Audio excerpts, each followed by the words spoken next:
Hello student, carbohydrate के 12 lecture हो चुके हैं। 12 लेक्चर में ग्लूकोज और मैनोज का, ग्लूकोज और फ्रक्टोज का साइक्लिक चेन स्ट्रक्चर और ओपन चेन स्ट्रक्चर देखे थे। और ये ग्लूकोज का 13वां लेक्चर है, ये बायोमॉलिक्यूल का 13वां लेक्चर है, जिसमें से मैनोज और गैलेक्टोज के साइक्लिक स्ट्रक्चर और ओपन चेन स्ट्रक्चर दिए थे आपको बनाने के लिए। यदि नहीं बना है तो मैं आज इस वीडियो में गैलेक्टोज और मैनोज का स्ट्रक्चर, साइक्लिक चेन स्ट्रक्चर और ओपन चेन से साइक्लिक चेन स्ट्रक्चर में कैसे जाता है उसको दिखाऊंगा। उसके बाद सेलुलोज, लैक्टोज और माल्टोज का, सुक्रोज, लैक्टोज और माल्टोज का स्ट्रक्चर देखेंगे और उसमें भी अल्फा बीटा गामा कैसे बनता है उस पर भी आज वीडियो देखेंगे। उसके पहले डीएनए आरएनए हुआ था, उससे पहले पॉलीसेकेराइड, मोनोसेकेराइड, डाइसेकेराइड इसके एग्जाम्पल हुए थे। इसके बाद चलेगा प्रोटीन। प्रोटीन में क्या होगा कि अल्फा एमिनो एसिड के सभी मतलब पॉलीमर होते हैं। अल्फा एमिनो एसिड मोनोमर होता है किसका? प्रोटीन का। तो इसके बाद प्रोटीन चलेगा, उसके बाद एंजाइम चलेगा, उसके बाद कार्बोहाइड्रेट का लेक्चर समाप्त होगा। तो आइए देखते हैं मैनोज और गैलेक्टोज का स्ट्रक्चर साइक्लिक चेन और ओपन चेन में क्या होगा। ठीक है, तो पहले तो साइक्लिक देख लेते हैं। वैसे ट्रिक इसमें क्या था,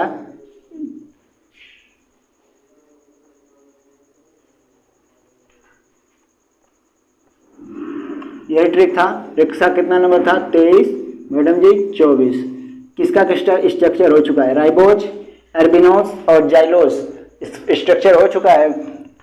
glucose, mannose, galactose, fructose, sucrose, lactose और माल्टोज। तो इसमें से ग्लूकोज और फ्रक्टोज का हो चुका था, मैनोज और गैलेक्टोज का बाकी है, और सुक्रोज, लैक्टोज और माल्टोज का बाकी है। तो इसमें से मैनोज और गैलेक्टोज को आज देखेंगे और ये तीनों हो चुका है। ये तीनों क्या थे?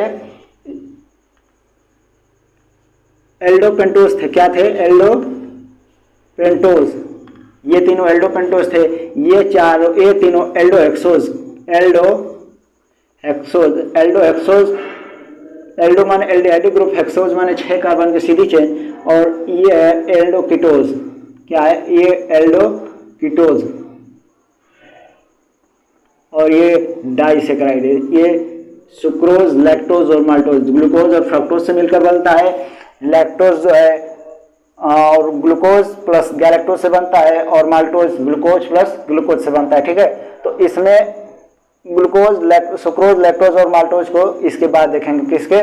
मैनोज और गैलेक्टोज के स्ट्रक्चर के बाद। ठीक है, तो इसे देखते हैं कि आखिर इसका मैनोज और गैलेक्टोज का स्ट्रक्चर क्या होगा। तो मैनोज के लिए कितना? रिक्शा वाली जी मैडम जी फास्ट हो जाइए। कौन आ रहा है? सलीम आ रहा है। तो मैडम जी कितने नंबर? 24 नंबर लिखा था, 24। तो ग्लूकोज के दूसरे कार्बन का OH यदि लेफ्ट साइड हो तो मैनोज कहलाएगा। यदि ग्लूकोज के चौथे कार्बन का OH यदि लेफ्ट साइड हो तो उसे गैलेक्टोज बोलेंगे। तो देखते हैं ग्लूकोज का स्ट्रक्चर क्या था? CHO। तीसरे स्थान पर बताया था कि सभी OH लेफ्ट साइड, सभी के OH लेफ्ट साइड, ग्लूकोज के, माल्टोज के, गैलेक्टोज के, फ्रक्टोज के सभी के OH तीसरे स्थान पर। पहला, दूसरा, तीसरा। तीसरा का OH लेफ्ट, उसके बाद सभी OH राइट। कार्बन के 4 बांड होते हैं, जितने बांड कम उतने बांड हाइड्रोजन भर देंगे, H H H। ठीक, तो ये क्या रहा? ग्लूकोज का स्ट्रक्चर रहा, ग्लूकोज का। तो इसके बाद बताया था ग्लूकोज में मैनोज जो होता है, मैनोज में भी वही स्ट्रक्चर रहेगा, केवल चेंजिंग क्या होती है? ग्लूकोज से थोड़ा सा डिफरेंट रहता है। कहाँ डिफरेंट रहता है उसको दिखाते हैं। पहला, दूसरा, तीसरा कार्बन पे सभी बताया था OH ग्रुप लेफ्ट, पहला, दूसरा, तीसरा OH लेफ्ट हुआ। ठीक, उसके बाद सभी OH आप राइट कीजिए, right, H OH OH H H H। तो ये किसका स्ट्रक्चर रहा? ग्लूकोज का स्ट्रक्चर। ये भी इसी से मिलता जुलता है, ग्लूकोज। लेकिन यही दूसरे लिखाऊं, दूसरा 2,4 लिखाऊं ना, दूसरे कार्बन का, पहले और दूसरे कार्बन का यही कॉन्फ़िगरेशन, केवल यही OH, जो यही OH दिख रहा है मिटाकर यदि OH बनाकर इधर H बना दिया जाए तो किसका स्ट्रक्चर हो जाएगा? मैनोज का स्ट्रक्चर हो जाएगा। क्या होगा? मैनोज। ये रहा मैनोज का स्ट्रक्चर। ग्लूकोज का स्ट्रक्चर ये रहा। ग्लूकोज में केवल OH, दूसरे कार्बन का OH बताया था। तो इससे क्या बोलेंगे? कंपटीशन में क्वेश्चन यहाँ से कैसे बनेगा कि C2 इपिमर ऑफ मैनोज, क्या बोलेंगे? C2 इपीमर ऑफ मैनोज, मैनोज का C2 इपीमर कौन है? तो बोलेंगे ग्लूकोज। ये आपस में C2 इपीमर है। देखिए ग्लूकोज का दूसरे स्थान पर OH लेफ्ट है। जब OH के विन्यास में अंतर हो तो उसे इपीमर बोलते हैं। यदि C1 को छोड़कर इसमें अगर विन्यास में अंतर हो जाएगा तो उसे एनोमर बोलेंगे। यदि C1 कार्बन को छोड़कर किसी भी कार्बन पे यदि चेंजिंग हो तो उसे बोलेंगे इपीमर। एनोमर और इपीमर ये दोनों कंसेप्ट IIT BHU और बहुत से कॉम्पिटिटिव एग्जाम में आते रहते हैं। एनोमर और इपीमर क्या है? तो इपीमर के लिए दूसरे कार्बन पर OH लेफ्ट हो जाएगा तो इसे मैनोज बोलेंगे। C2 इपीमर ऑफ मैनोज ग्लूकोज होगा। ठीक, उसके बाद गैलेक्टोज। गैलेक्टोज में क्या होगा? वही ग्लूकोज का स्ट्रक्चर रहेगा, पहला, दूसरा, तीसरा, चौथा, CH2OH CHO। ठीक, तो इसके बाद पहले तो ध्यान क्या रहना चाहिए, तीसरे का OH लेफ्ट कीजिए, पहला, दूसरा, तीसरा का OH लेफ्ट। उसके बाद सभी OH राइट कीजिए, H OH OH OH H H H।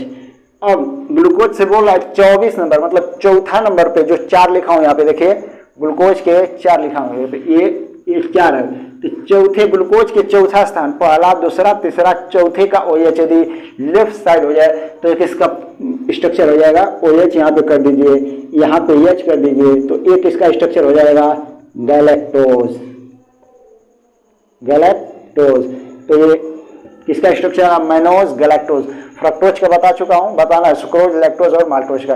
Glucose का रहा, मैनोज का रहा, गैलेक्टोज का रहा। ठीक, मैनोज गैलेक्टोज। अब बोलेगा C4 इपीमर ऑफ गैलेक्टोज। क्यों C4 क्यों बोलेगा? क्योंकि चौथा स्थान पे OH जो इसका लेफ्ट है, तो इसलिए बोलेगा C4 इपीमर ऑफ गैलेक्टोज। तो क्या बोलेंगे? ग्लूकोज। देखिए गैलेक्टोज के चौथे कार्बन का OH जो है, पहला, दूसरा, तीसरा, चौथे कार्बन का OH इधर लेफ्ट है और इधर क्या है? पहले, दूसरे, तीसरे, चौथे का इधर राइट है। तो क्या पूछेगा? C4 इपीमर ऑफ गैलेक्टोज, तो क्या बोलेंगे? ग्लूकोज। ओके, ये आपस में क्या होते हैं? इपीमर होते हैं, तो इनका संबंध इपीमर में होता है। इसके बाद आता है सुक्रोज, लैक्टोज और माल्टोज। सुक्रोज का स्ट्रक्चर साइक्लिक में ही रहता है। क्यों? क्योंकि इसका स्ट्रक्चर होता है C12H22O11। ठीक, C12H22O11। क्यों? क्योंकि इसके और इसके जैसे क्या है कि सुक्रोज ग्लूकोज और फ्रक्टोज के मिश्रण से बना होता है। तो इसमें से इसको जब मिलाएंगे तो एक H2O निकल जाएगा, तो इसमें एक H2O की कमी है, 2 H और एक O, नहीं तो C12H24O12 रहता है, लेकिन H2O निकलने के बाद C12H22O11 हो जाता है। ठीक है, तो इसके बाद क्या आता है? सुक्रोज, लैक्टोज और माल्टोज। तो सुक्रोज और लैक्टोज और माल्टोज क्या होते हैं उसे देखते हैं। ठीक है, सबसे मीठी शर्करा बताए थे आपको इससे पहले वाले वीडियो में, क्या होता है? कोई कमेंट करके बताएं, सबसे मीठी शर्करा क्या होती है? फ्रक्टोज। इसका स्क्रीनशॉट ले लीजिए, किसका एग्जांपल रहा। तो अभी बताना है क्या इसका साइक्लिक स्ट्रक्चर, मैनोज और गैलेक्टोज का साइक्लिक स्ट्रक्चर, ये ग्लूकोज रहा। तो अब इसे पहले स्क्रीनशॉट ले लीजिए ताकि मैं इसे मिटा सकूं। ओके, इसका फुल फॉर्म लिख लीजिएगा, ribose, arabinose, xylose, glucose, mannose, galactose, fructose, sucrose, lactose, maltose. Maltose. ठीक है, ribose, arabinose, xylose, glucose, maltose, mannose, glucose, mannose, galactose, fructose, sucrose, lactose, maltose. ठीक है, ये माल्टोज किस में पाया जाता है?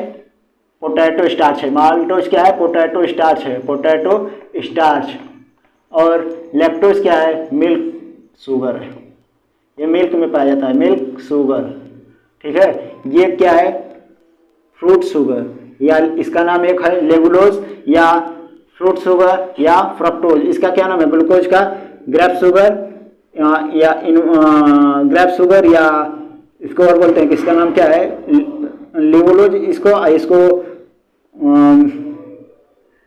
इसका नाम बता देंगे अगले वीडियो में, ध्यान नहीं चल रहा है। इसका नाम लेबुलोज है और उसका नाम ग्लूकोज ग्रेप शुगर। ठीक है, और केन शुगर इसी का नाम, ग्रेप शुगर और ग्लूकोज।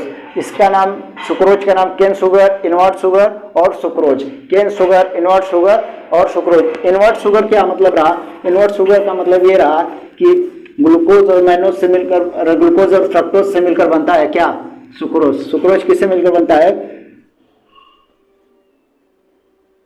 सुक्रोज किससे मिलकर बनता है? ग्लूकोज प्लस फ्रक्टोज से मिलकर बनता है। तो ये दोनों का मिश्रण एक संबंध है, एक का मिश्रण होता है तो उसे क्या बोलते हैं? सुक्रोज एक इनवर्ट शुगर है। क्या बोलते हैं?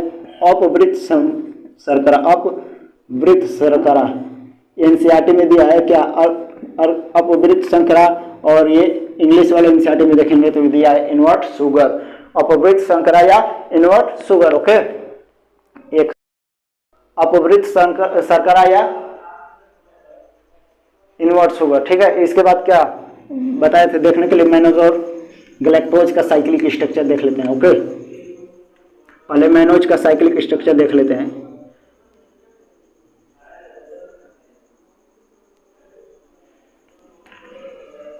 इसे मिटा देता हूं। ओके, मैनोज का cyclic structure.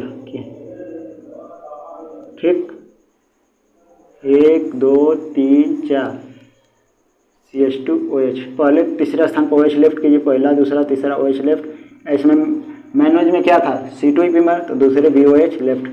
HOH OH HH। ठीक, इसका साइक्लिक स्ट्रक्चर देखना है। यदि ये कोई रिएजेंट आएगा, ये बॉन्ड टूटेगा तो इसकी शक्ल कैसी हो जाएगी देखते हैं। 1 2 3 4, पहला दूसरे कार्बन पे OH लेफ्ट, तीसरे कार्बन पे OH लेफ्ट पहले रहेगा। HH OH HH OH CH2OH। ठीक, इसके बाद ये जब जंप किया है तो इस पे एक इलेक्ट्रॉन माइनस, क्योंकि एक बॉन्ड में दो बॉन्ड मतलब 2 इलेक्ट्रॉन होते हैं। जब इलेक्ट्रॉन कूद जाएगा तो इसमें एक माइनस, तो इस कार्बन पे क्या हो जाएगा? प्लस। तो उसके बाद ये एक ही सोल्यूशन में रहेगा। तो OH बॉन्ड स्ट्रेंथ दूरी के कारण यहाँ का OH टूटेगा तो H प्लस और O माइनस देगा। तो H प्लस कहाँ आ जाएगा? ऑक्सीजन के पास। तो O plus H, O minus और H प्लस बन के OH बॉन्ड बना लेंगे। फिर ये ऑक्सीजन उठ के ये कार्बन से O minus plus minus bond बना लेंगे ऑक्सीजन। तो इसे, इस बॉन्ड को क्या बोलते हैं? Glycosidic bond. कंपटीशन में क्या पूछता है? ग्लाइकोसिडिक बॉन्ड है, ग्लाइकोसिडिक बॉन्ड। इसका स्पेलिंग मिला लीजिएगा, ग्लाइकोसिडिक बॉन्ड। तो क्या रहा?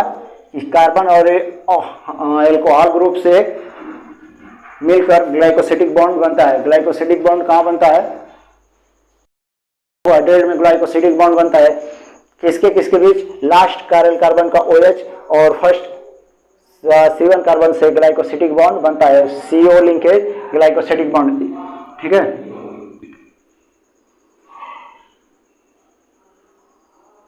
इसको हेमीएस्टर भी बोलते हैं, हेमीएस्टर। Okay, हेमीएस्टर form. इसके बाद जब OH इधर है और अब इस बार क्या रहेगा? OH मान लीजिए इधर रहा, इसका नाम क्या हो जाएगा? उसी तरह ये भी रहेगा। Okay, CH2OH।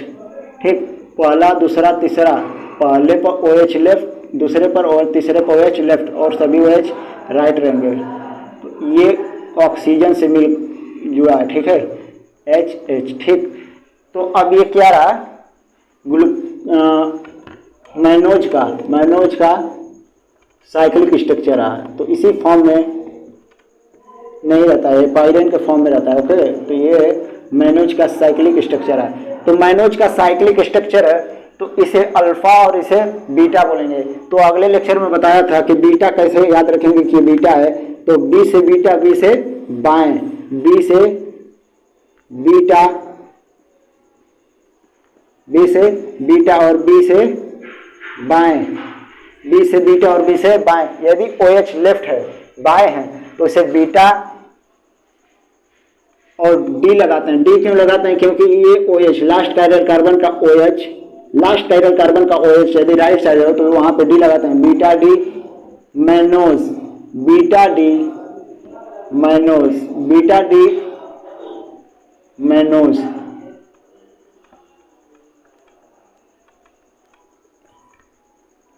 यहाँ अल्फा डी मैनोज, बी से बीटा, बी से बाएं। यदि OH बाएं तो उसे बीटा बोलेंगे, और यदि अल्फा राइट है तो उसे, यदि OH राइट है तो उसे अल्फा डी मैनोज बोलेंगे। ठीक है, तो आप इसे स्क्रीनशॉट ले लीजिए। इसके बाद पाइरेन का इसी का पाइरेन ढांचा देखते हैं, तो इसका आप स्क्रीनशॉट ले लीजिए। क्या कि ग्लूकोज का मैनोज का साइक्लिक फॉर्म ये, तो एक और फॉर्म आता है इसी का, यही पाइरेन का ढांचा में दिखाएगा कि पाइरेन में कैसे बनता है, तो उसे दिखाते हैं। तो इधर ही लिख देता हूँ, ठीक है, स्क्रीनशॉट ले लीजिए। ओके, इसे इधर दिखा देता हूँ कैसे अल्फा बनेगा। इसी का बीटा बनाता हूँ। तो पहले पाइरेन का स्ट्रक्चर क्या होता है, पाइरेन का स्ट्रक्चर ये होता है। ठीक है, पाइरेन का, इसे पाइरेन बोलते हैं। पहले नंबर पे क्या कीजिए, CH2OH को टमटिल्ला पर बैठा दीजिए, CH2OH। ठीक, यदि अब यहाँ पर कैसे याद रखेंगे कि OH ऊपर होगा कि नीचे, तो अगले लेक्चर में भी बताया था। यदि OH राइट साइड है, मतलब दाएं साइड है, तो उसे डाउन, यदि बाएं साइड है तो अप। यदि OH राइट साइड है तो उसे डाउन, मतलब D से डाउन, D से दाएं, D से डाउन और D से दाएं। यदि दाएं साइड है, D से डाउन, D से दाएं, तो दाएं साइड है OH, यदि दाएं साइड, देखिए यहाँ पे OH दाएं है, यहाँ पे भी दाएं है, तो जो OH दाएं साइड है उसे दाएं रखेंगे, मतलब डाउन रखेंगे। तो पहले कार्बन का देखिए OH यहाँ पे क्या है, इसमें बीटा वाला में पहले देखिए OH क्या है, अप है, मतलब बाएं है, तो उसे अप रखेंगे। ठीक, तो H और C कार्बन से ये देखिए C से O जुड़ा है, तो C से C1 कार्बन ये है, C1 कार्बन ये है, तो C से O जुड़ा है, तो C से O जुड़ेंगे। और OH क्या है, बाएं साइड है, तो बाएं साइड है तो उसे अप रखेंगे, और जो D से दाएं और D से डाउन, D से देखिए डाउन है तो इसे डाउन रखेंगे, दाएं है तो डाउन रखेंगे। उसके बाद C2 कार्बन, देखिए C2 है, C2 कार्बन पे OH क्या है, बाएं है, तो उसे अप रखेंगे। C3 कार्बन पे भी बाएं है, तो उसे भी अप रखेंगे। और HH, अब देखिए C4 carbon, C1, C2, C3, C4 carbon का OH दाएं है, तो उसे डाउन करेंगे। और H, तो इसका क्या नाम रहा, beta D mannose. Beta D mannose किसके फॉर्म में, साइक्लिक फॉर्म में। Beta D mannose cyclic form में रहा, और alpha D mannose cyclic form में बनाना है। ओके, एक सेकेंड।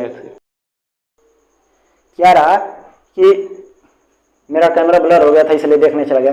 ठीक है, OH यदि बाएं साइड हो, B से बीटा, B से बीटा और B से बाएं, यदि बाएं साइड OH का विन्यास, C1 कार्बन पे OH का विन्यास जो वो बाएं साइड हो तो उसे बीटा डी मैनोज बोलेंगे, यदि दाएं साइड हो तो उसे अल्फा डी मैनोज बोलेंगे। डी क्यों बोल रहे हैं, क्योंकि इसका OH राइट साइड है, राइट के लिए डी और लेफ्ट के लिए एल लगता है। ठीक है, तो beta D mannose, alpha D mannose, beta D mannose और अल्फा डी मैनोज बोलेंगे। ओके, उसके बाद क्या आता है कि जब OH यहाँ पे दाएं है तो उसे डाउन, और बाएं है तो उसे अप। देखिए ये बाएं है तो इसे अप, ये डाउन है, ये भी बाएं है तो इसे अप, ये भी बाएं है तो इसे अप, ये देखिए दाएं है तो इसलिए डी से डाउन, डी से दाएं तो इसे डाउन। उसके बाद H, CH2OH को सबसे ऊपर रखेंगे। ठीक, तो इसका रहा बीटा डी मैनोज। उसके बाद आता है अल्फा डी मैनोज। अल्फा के लिए क्या रहा,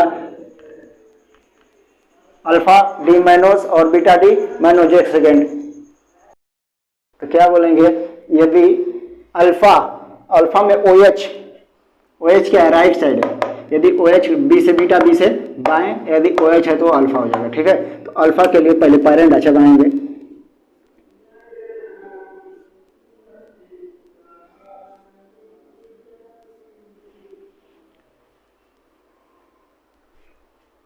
ठीक है, तो OH के लिए देखिए B से बीटा, B से बाएं, यहाँ तो B से बीटा, B से बाएं था। ठीक है, तो D से डाउन, यदि OH दाएं है, इसमें इस साइक्लिक फॉर्म में यदि OH दाएं है, देखिए OH के कितने स्थान पर दाएं, पहले स्थान, पहला, दूसरा, तीसरा, पहले स्थान पे भी दाएं है, तो D से डाउन, D से दाएं, तो डाउन रहेगा तो दाएं। ठीक, D से डाउन, D से दाएं, देखिए ये दाएं है तो इसे डाउन बोलेंगे। ये क्या है, बाएं है तो इसे अप, ये क्या है, बाएं है तो इसे भी अप, ये क्या है, दाएं, दाएं, डी से डाउन, डी से दाएं तो इसे डाउन। अब क्या रहा कि जब अल्फा बाएं है तो उसे ऊपर रखेंगे, डाउन है तो दाएं है तो उसे डाउन रखेंगे। उसके बाद H CH2OH, CH2OH ये सबसे टमटीला पर रहेगा। पी अक्कड़ नंबर 1 क्या रहेगा, पी अक्कड़ नंबर 1 सबसे टमटीला पर रहेगा। तो इसे क्या लगा है, H लगा है। यहाँ पे देखिए H, तो इसका क्या नाम रहा, भर दीजिए HH।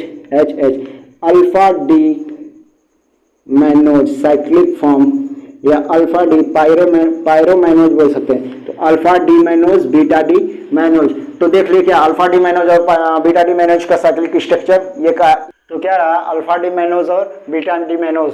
ठीक है, तो अल्फा के लिए क्या रहा, बी से बीटा तो बी से बाएं। यदि C1 कार्बन का OH बाएं है तो उसे क्या बोलेंगे, बीटा, बी से बीटा बी से बाएं। यदि C1 कार्बन का OH यदि दाएं है तो उसे क्या बोलेंगे, अल्फा डी मैनोज। ठीक है, तो यदि OH दाएं है तो उसे डाउन और OH बाएं है तो उसे अप। OH यहाँ पे देखिए बाएं है तो इसलिए अप, यहाँ पे OH देखिए यहाँ पे OH क्या है, दाएं है तो उसे डाउन बोलेंगे। तो इसलिए इसका स्ट्रक्चर ये रहा, अच्छे से समझ में आ गया होगा। तो आप किसका स्ट्रक्चर देखना है, मैनोज का देख लिए और गैलेक्टोज का देखना बाकी है। ठीक है, मैनोज का स्ट्रक्चर C1 और अल्फा डी मैनोज और बीटा डी मैनोज दोनों देख लिए, और क्या देखना है, गैलेक्टोज का स्ट्रक्चर देखना है। ओके, तो कोई भी समस्या है तो हमें ज़रूर बताइए। इसलिए इसे क्या बोलेंगे, बीटा डी मैनोज और अल्फा डी मैनोज। ठीक है, तो समझ में आ गया होगा, स्क्रीनशॉट लीजिए ताकि मैं इसे मिटा सकूँ। ओके,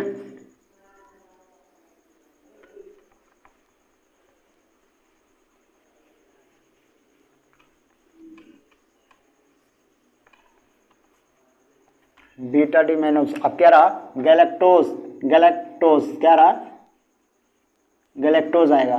तो गैलेक्टोज में क्या रहा, CHO सभी का वही रहेगा, CH2OH तीसरे कार्बन पे OH लेफ्ट कीजिए, पहला दूसरा तीसरा का OH लेफ्ट। और गैलेक्टोज में क्या था, G मैडम G, तो 24 नंबर, तो चौथे स्थान पर OH लेफ्ट, पहला दूसरा तीसरा चौथा का OH left, H OH H OH H, तो ये क्या रहा, गैलेक्टोज रहा। क्या रहा, गैलेक्टोज। तो इसका क्या देखते हैं, साइक्लिक फॉर्म देखते हैं। साइक्लिक फॉर्म कैसे बनाएगा, तो इसमें भी C1 C4 मतलब लास्ट कायरल कार्बन, C4 नहीं लास्ट कायरल कार्बन का OH। पहले तो ये इसको खोलिए, इसका स्ट्रक्चर खोलिए, C डबल बॉन्ड OH मतलब कार्बन 4 बॉन्ड बनाता है, तो 4 2 3 1 4। तो जब ये जंप करेगा, कोई रिएजेंट आ जाए जंप करेगा तो क्या रहा, हीटिंग करेंगे जंप करेगा, तो OH वही सभी जैसा वैसे ही रहेगा, जैसे सब स्ट्रक्चर खींचा गया है सबका उसी तरह खींचा जाएगा, CH2OH। ठीक, अब इसका जो लास्ट कायरल कार्बन है इसका O और H, इसको खोलेंगे, H इलेक्ट्रॉन छोड़ के निकल जाएगा तो H प्लस के रूप में निकलेगा और O माइनस। तो H प्लस कहाँ जाएगा, O के पास, और O कहाँ जाएगा, कार्बन के पास प्लस है तो कार्बन से प्लस माइनस बॉन्ड बनाता है। ठीक है, तो कार्बन से बॉन्ड बना लेगा। तो अब सभी भर दीजिए OH राइट साइड है तो उसे राइट भरेंगे, H OH और OH H। ठीक, तो इससे क्या बोलेंगे, ओ सॉरी गलती हो गई, यहाँ पे H है। ठीक, यहाँ पे OH यहाँ पे OH। ठीक है, तो इसका क्या नाम रहेगा, गैलेक्टोज। तो क्या बोलेंगे, अल्फा बोलेंगे कि बीटा, बी से बीटा बी से बाएं। यदि C1 कार्बन पे OH यदि बाएं है तो उसे बीटा बोलेंगे, और D galactose, beta D galactose. ठीक है, बीटा डी गैलेक्टोज।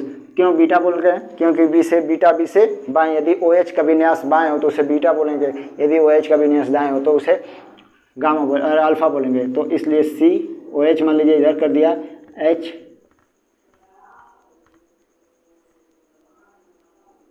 O इधर भर दीजिए 4, C से जोड़ दे CH2OH। कौन कौन राइट है देखिए, पहला दूसरा तीसरा, तीसरा और चौथा, पहला दूसरा तीसरा, तीसरा और चौथा को लेफ्ट कीजिए, पहला दूसरा तीसरा और चौथा, पहला दूसरा तीसरा, तीसरा और चौथा लेफ्ट और सभी राइट। ओ इधर H, तो इसे बोलेंगे, देखिए बी से बीटा बी से बाएं था तो ये अल्फा हो जाएगा, अल्फा डी गैलेक्टोज। अच्छे से समझ में आ गया होगा। और उसे पायरन का ढांचा में बताते हैं। ओके, तो पहले इसकी स्क्रीनशॉट ले लीजिए। ओके, बीटा डी ग्लूकोज और alpha D galactose, beta D galactose और अल्फा डी गैलेक्टोज, बी से बीटा बी से बाएं, बी से बीटा बी से बाएं, और जो बाएं नहीं रहेगा C1 कार्बन पे जो OH राइट है तो उसे अल्फा डी ग्लूकोज बोलेंगे। ओके, गैलेक्टोज का open chain structure, a cyclic chain structure, 99.99% cyclic form में रहता है। जब कोई एजेंट मान लीजिए HCN आ रहा है, HCN क्रिया करने के लिए आ रहा है, तब ये HCN इसी बॉन्ड पे अटैक करके इस पे अटैक करके ये O को खोल देता है, ग्लाइकोसिटिक बॉन्ड को, ये जो हेमीएस्टर फॉर्म है इसको तोड़ के क्या बनाता है, ओपन चेन बनाता है और 1 सेकेंड के लिए रिएक्शन होती है, तो इसे 90.99% साइक्लिक फॉर्म में बनाता है। यही क्या बोलते हैं, इसी फॉर्म जब ओपन से साइकिल से ओपन में जाता है तो उसे क्या बोलेंगे, मोटा रोटेशन।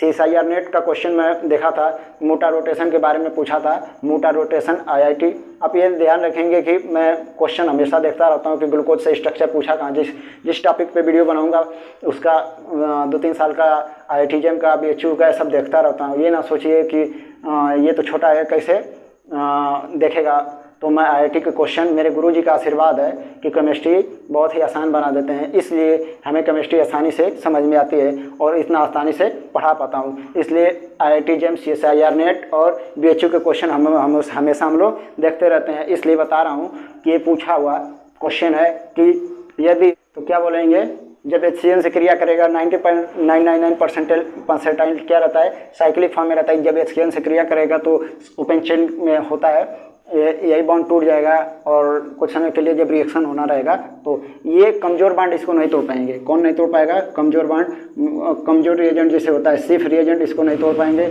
और जो भी कमज़ोर है जैसे NH3 अमोनिया नहीं तोड़ पाएगा। तो जो कमज़ोर बॉन्ड है इसे कमज़ोर रिएजेंट है, इस बॉन्ड को नहीं तोड़ पाएंगे। HCN तोड़ देगा, ब्रोमीन वाटर तोड़ देगा। हाईली एनर्जेटिक जो रहेगा इस बॉन्ड को तोड़ पाएगा और जो लो एनर्जेटिक रहेगा इसे नहीं तोड़ पाएगा। ठीक है, तो ये रहा गैलेक्टोज सभी का स्ट्रक्चर हो गया। बचा किसका है, सुक्रोज और लैक्टोज और माल्टोज का। सुक्रोज, लैक्टोज, माल्टोज अगले वीडियो में बनाएंगे, लेकिन इतना जान लो कि इसमें पूछता है कि जब ग्लूकोज गैलेक्टोज को साइक्लिक फॉर्म में बदला जाता है और साइकिल फॉर्म से गैलेक्टोज में बदला जाता है तो उस घटना को क्या बोलते हैं, मोटा रोटेशन। मोटा रोटेशन, दक्षिणावर्त घूर्णी मतलब घूर्णन होता है तो उसे मोटा रोटेशन बोलते हैं। साइकिल से ओपन से साइकिल में तो उसे मोटा रोटेशन बोलते हैं, क्योंकि CSIR नेट में और IIT JEM में एक क्वेश्चन पूछा हुआ है और BHU में भी 1-2 साल में 2019 के पेपर में देखेंगे तो दिया है। 2019 के MSc के पेपर में, BSc नहीं MSc के पेपर में देखेंगे तो मोटा रोटेशन। तो जनरली तो 12th के लेवल पे पढ़ाया जाता है, इसलिए बताया जाता है कि आप कहीं MSc BSc करना चाहते हैं तो अब इसे पता चल जाएगा क्वेश्चन कहाँ से पुट अप होता है, कहीं से देखना नहीं पड़ता है, इसलिए बता देता हूँ। ओके, तो कहाँ से पूछेगा, MSc से क्वेश्चन यहाँ से उठा के पूछता है। इसके बाद वाले लेक्चर में सुक्रोज और लैक्टोज और माल्टोज को बताया जाएगा। दिया था एक क्वेश्चन दिया था CSIR नेट में कि कीटो एक्सोज है, दिखा दूंगा आपको अगले लेक्चर में कि CSIR नेट का क्वेश्चन मैं निकलवाने वाला हूँ। पूछा था कीटो एक्सोज है, बस यही क्वेश्चन दिया था, आसान क्वेश्चन जो कि फ्रक्टोज को बोलते हैं। ये 2019 के कम से कम 57 क्वेश्चन नंबर था। केमिस्ट्री का उठा के देखेंगे तो पूछा था कि कीटो एक्सोज है, ये क्वेश्चन पूछा था जो कि बहुत ही आसान है। इसके बाद आएगा DNA RNA में जो बताया था कि ATGC होता है, उससे क्वेश्चन पूछता है, दे देगा कि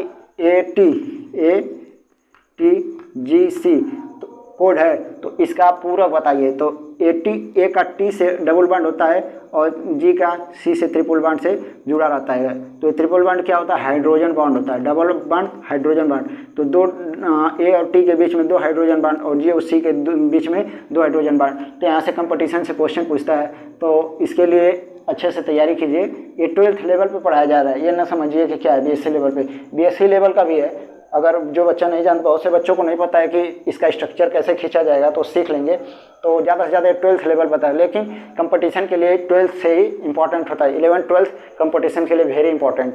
IIT हो, IIT JEM हो या CSIR नेट हो या BHU हो या MSc हो, जो भी हो, अब दिल्ली यूनिवर्सिटी कहीं भी दे रहे हैं तो क्वेश्चन छोटा सा मतलब नहीं हो, क्वेश्चन कहाँ से बना देगा, कैसे बना देगा, ये उसके ऊपर डिपेंड करता है। यदि आप बेसिक भी नहीं पढ़े रहेंगे तो वहाँ से क्वेश्चन आपका छूट जाएगा, इसलिए इसे भी पढ़ना इंपॉर्टेंट है। थैंक्स। इसके बाद सुक्रोज, लैक्टोज और माल्टोज को देखेंगे, उसका साइकिल फॉर्म भी बनाएंगे, ओपन चेन भी बनाएंगे, इसको मिलाकर कैसे कैसे बनता है उसको भी बताएंगे। इसके लिए धन्यवाद। अगर कोई भी दिक्कत हो तो हमें कमेंट करके ज़रूर बताएं। ओके।